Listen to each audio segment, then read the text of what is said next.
Salut les collectionneurs, bienvenue sur Baka, on se retrouve pour une nouvelle loterie One Piece qui vient tout juste d'être dévoilée. TV Animation One Piece pour les 25 ans. Donc on a cette loterie Kaizoku et no Michi, le chemin pour devenir le seigneur des pirates. Ichiban Kuji du coup qui sortira en octobre 2024 avec un prix de ticket à 790 yens. On est dans la moyenne habituelle d'Ichiban Kuji, entre 650 et 800 yens. Et le concept, forcément, puisqu'on parle de seigneur des pirates, on s'attend à voir Luffy. Et bah j'ai l'impression qu'on va avoir que du Luffy tout le long de cette série, du lot A à la Last One. C'est ça. Et on n'a pas encore de visuel additionnel pour les autres lots, donc on se contentera de ce seul visuel qui, vous allez voir, va vous ravir. Et avant ça, je vous fais une petite transition puisque vous ne l'avez pas vu, mais il y a une autre loterie qui est sortie avant celle-là, enfin qui est sortie, elle n'est pas encore sortie, mais qui a été annoncée tout du moins, et dont on n'a pas encore parlé. Ouais, Ichiban Kuji, One Piece Densetsu no Eiyu, du coup les héros légendaires. Et on se positionne sur Koby d'un côté et Garp de l'autre en deux coloris d'ailleurs. Ça va être intéressant ça. Ouais, davantage même que deux coloris, on a deux versions puisqu'on a ce Garp vieux qui sera le lot B et la Last One Masterlize également. Garp jeune, donc avec vraiment un costume différent, une chemise rayée, la jeunesse un peu dans le visage, davantage que là la vieillesse. Ça permettra d'avoir deux Garp en Ichiban Kuji vraiment sympa et un petit Koby. Donc pourquoi pas, et puis Koby sous... Voilà, ce Koby là tout du moins, et même le Koby de base, j'ai envie de dire celui du tout début de One Piece, c'est pas des figurines qu'on a énormément. Non, du coup c'est très bien d'avoir ce duo, même ce trio. Et je t'avoue que j'ai un petit coup de cœur pour le Garp jeune, petit vent frais, 25 cm pour ce Garp en pleine possession de ses moyens, on va dire ça comme ça.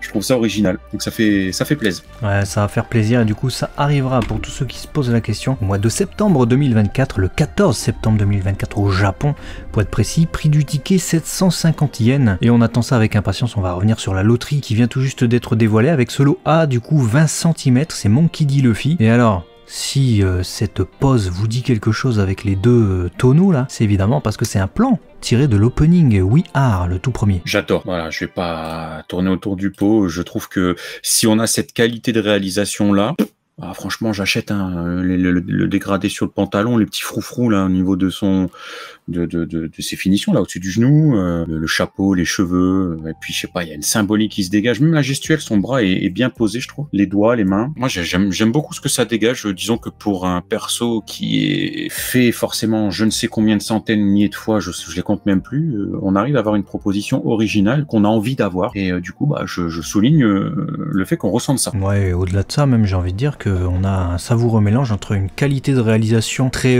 actuelle pour ce qui est de la figurine, avec beaucoup de dégradés de peinture, et puis un bon sculpte, et également un character design de Luffy qui appartient au passé finalement. C'est pas le character design actuel de Luffy. Le Luffy actuel est un peu plus SD, il est un peu plus petit. Celui du début de One Piece, il est comme ça, il est plus mince, mais plus longiligne. Et là, c'est ce qu'on retrouve totalement sur cette figurine, donc ça va faire plaisir. Ouais, moi je suis vraiment content. Et ensuite, on n'a pas grand chose en termes de visuel, on va dire plan large, mais on sait déjà que le lot B, C, D et Last One seront des déclinaisons du coup de toutes les transfos, les gears de Luffy, à commencer du coup avec le lot B par ce Gia Segundo.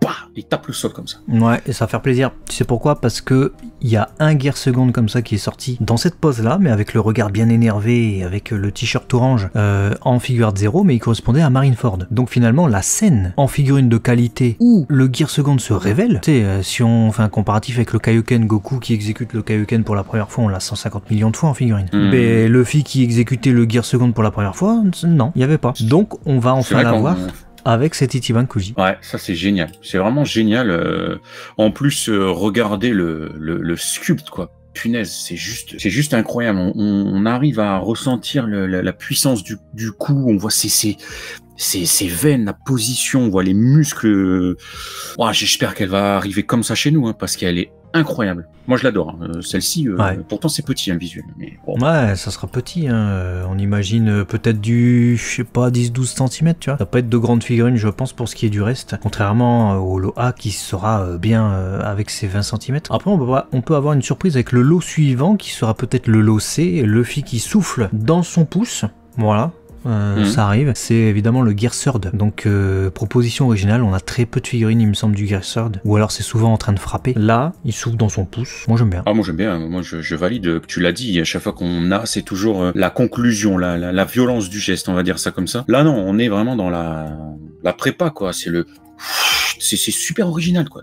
Ça vient compléter une collection et quand on voit ça, tu dis ah ouais putain c'est le Gear Third de top. Non, je valide en tout cas aussi cette proposition. Pour l'instant c'est un sans faute. Ouais, avoir du coup le Gear Force qui est une proposition un peu plus classique on va dire. C'est le Léo Bazooka je crois. Donc on l'a déjà pas mal de fois en figurine. Maintenant je crois pas qu'on l'ait eu en Ichiban Koji. Donc c'est peut-être ça l'explication, puisqu'en Ichiban Koji le Gear Force on l'a eu dans d'autres poches je crois, mais pas en Léo Bazooka qui existe notamment et est très connu en figure de 0. Bon après si la qualité est au rendez-vous, pourquoi pas tu vois. Oui et puis bon on a bien compris que c'est une déclinaison de toutes les formes de Luffy, donc il fallait bien qu'on ait un Gear Force. On aurait pu avoir quelque chose de plus original si on était parti sur le Tankman, enfin sa version Gear Force Tank, parce qu'il n'existe pas en officiel, jamais été fait, il n'y a que des non-off.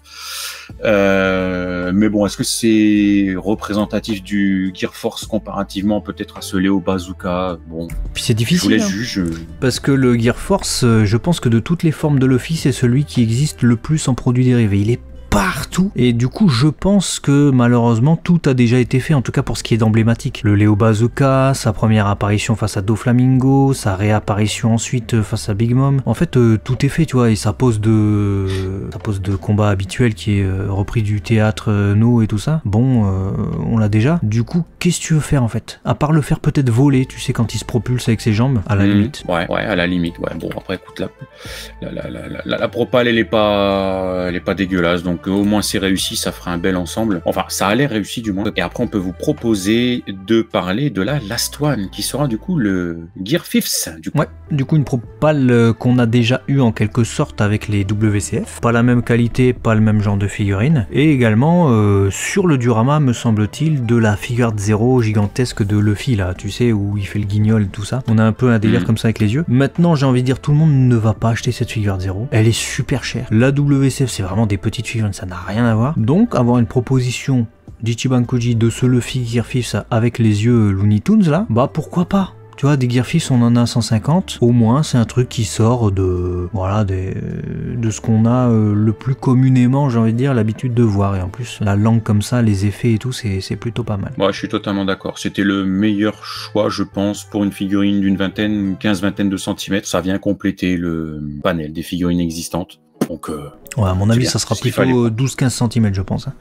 Si on a un Luffy comme ça, tu sais, de 20 cm, à mon avis, t'as plus de place dans ta vitrine, d'autant plus que récemment, les Ichiban Koji One Piece ont pris le pli de faire de petites figurines en fait. Donc à part quand t'as un perso seul comme ça, très longiligne ou quoi, généralement quand c'est des scènes, des trucs comme ça, ou un perso en action, ils nous les foutent vraiment très petits quoi. Donc on verra, on a pas encore les tailles. Ouais, bon, dommage oui et non, j'ai envie de dire, hein, parce que ça permettra de les mettre tous ensemble, réunis, et de former un peu, tu sais, toutes ces formes de Luffy en harmonie dans un espace réduit. Parce que si, admettons, elles font toutes 20-25 cm, ce que je ne ferai absolument pas évidemment, bah imagine t'as que des Détolf pour exposer. Non, mais c'est parce que je préfère avoir une homogénéité sur une même série de taille quoi, vu que c'est Luffy, bon à part le dire fort, un peu disproportionné, j'aimerais ressentir que le Luffy normal, le second, le troisième, qui en plus est normal à part son pouce, soit homogène au sein d'une série, je parle. Ouais, moi je crois pas. Pour moi, elle est trop différente la A, et puis tu vois, le fait de nous la dévoiler comme ça, ce Luffy là, à mon avis, il se met au milieu, tu vois, et puis tu mets toutes les autres derrière sur les côtés, et puis rappelle-toi ce qu'on avait dit dans une autre vidéo. Je l'avais souligné, mais les Masterlize X-Piece, la principale caractéristique, c'est qu'elles sont pas à l'échelle les unes par rapport aux autres. Je me souviens plus, mais si tu le dis, je me souviens plus de quoi. Bien, moi.